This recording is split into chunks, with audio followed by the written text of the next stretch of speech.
جہاں محرم الحرام کا مہینہ نواسہ رسول سید الشہداء حضرت امام حسین کی یاد، حق اور باطل کی جنگ اور حق کی راہ پر چلنے کے پیغام کے حوالے سے انتہائی اہم مہینہ ہے، تو وہیں محرم الحرام کے دوران مختلف رسومات کے لیے پورے ملک میں اربوں روپے خرچ کیے جاتے ہیں۔ کچھ افراد تعزیوں پر سالانہ ہزاروں روپے خرچ کر ڈالتے ہیں۔ ایک اندازے کے مطابق ملک میں تقریباً 2 لاکھ تعزیے تیار کیے جاتے ہیں، جن کی قیمت کئی ہزار روپے سے کئی لاکھ روپے تک ہوتی ہے۔ لیکن اگر ایک تعزیے کی قیمت صرف 5,000 روپے رکھ کر اندازہ لگایا جائے تو 1 ارب روپے صرف تعزیہ سازی کی صنعت اور ان کے بنانے والوں کے روزگار میں اضافے کا باعث بنتی ہے۔ 15 انچ کا میں نے بنایا تھا، عمارت سجانے کے لیے بھی اس میں پیسے چاہیے، تو اس میں پیسوں کا کوئی تعلق نہیں۔ 10,000 روپے اس پہ خرچ ہو جاتے ہیں تقریباً کہہ سکتے ہیں۔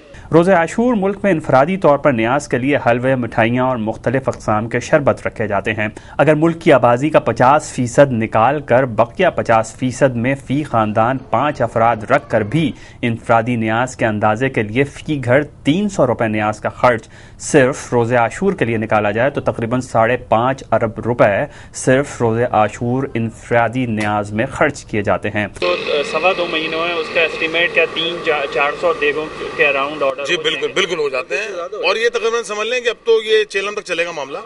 ایک اندازے کے مطابق ملک میں چہلم تک 40 دنوں میں مزاروں، محلوں، مجلسوں اور دعوتوں میں حلیم کی دیگیں بنتی ہیں، اور بعض مقامات پر تو صرف ایک وقت میں 100 دیگیں بھی بنانے کا بندوبست کیا جاتا ہے۔ اگر دیگوں کی مالیت کے اندازے کے لیے ملک میں آبادی کا 50% نکال کر باقی آبادی کے 5 افراد کی فیملی کی تعداد لی جائے تو یہ 1,80,00,000 فیملیز نکلیں گی۔ اگر ان فیملیز میں صرف 10% فیملیز کے ہاں صرف ایک دیگ کے حساب سے حلیم بننے کی لاگت نکالی جائے تو معلوم چلے گا کہ ملک میں 10 ارب روپے کا حلیم تیار کیا جاتا ہے۔ اب آئیے پاکستان کی 12% مخصوص آبادی کی جانب، جن کی جانب سے مجالس کے سلسلے کثرت سے جاری رہتے ہیں۔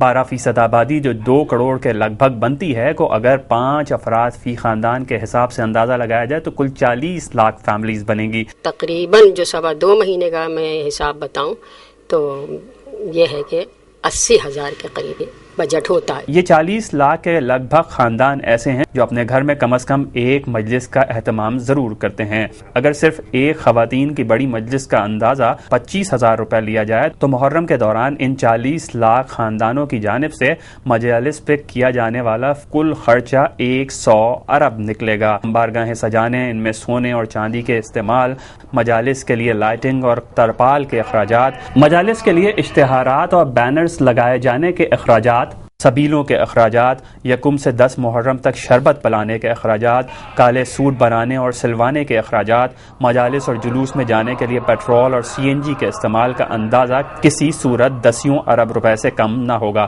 لیکن اگر یہ تمام خرچ صرف 10 ارب روپے سمجھ کر دیکھا جائے تو اندازہ ہوگا کہ محرم کے دوران معیشت میں 126 ارب روپے کی پیداوار ہوتی ہے۔ تو گویا محرم الحرام میں 126 ارب روپے کے اخراجات مجموعی قومی شرح نمو کا کم از کم 1/4 حصہ ٹھہرتا ہے۔